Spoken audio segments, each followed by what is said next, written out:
Hello there, Riderflex Nation. Steve Urban here with more career advice and job interviewing tips for you.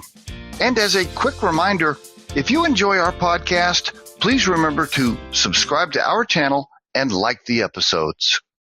And on today's podcast, we don't recommend you give a counter offer to that employee that just put in their notice.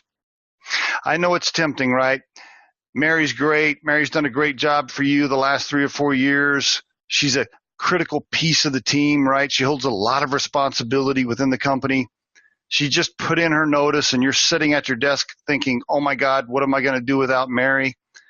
And then you rush down to the human resource office or you rush into your boss's office and you say, oh my God, we got to figure out how to keep Mary.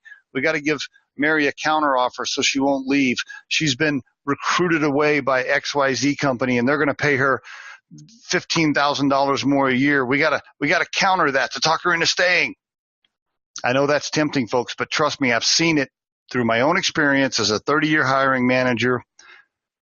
Probably 80% of the time, that employee ends up leaving anyway within 6 months. Okay? It really is pretty standard. You can look those stats up online, by the way. Lots of studies have been done on this. They usually end up leaving. All you really end up doing if you talk them into staying, here's what really happens. You've increased your payroll budget for the next 6 months when you didn't really have to. That's number one. Number two, remember, this employee already went down the road of spending time interviewing and job searching and all this stuff, a lot of invested time to get that offer from the other company. Trust me, they're going to do it again, which means they're not focused on your company and your product, and they're burning labor minutes actually looking for a job. If they did it to you once, they'll probably do it to you again. So as tempting as it might be, we don't recommend you make counter offers to people once they put in their notice.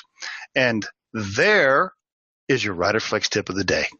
We truly hope you find our material helpful and entertaining.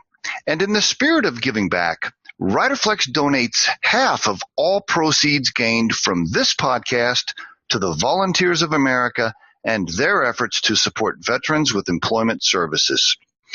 While our podcast can be heard across most platforms, including iTunes, Google Play, YouTube, and SoundCloud, you can become a supporter of this podcast by visiting our show on the platform Anchor FM.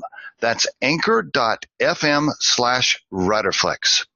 You can send us your questions or suggested topics for future episodes to the email address podcast@riderflex.com or drop us a voicemail at 888-964-5876 extension 710. Visit riderflex.com to learn more about us. Thanks so much for listening, folks, and have a great day.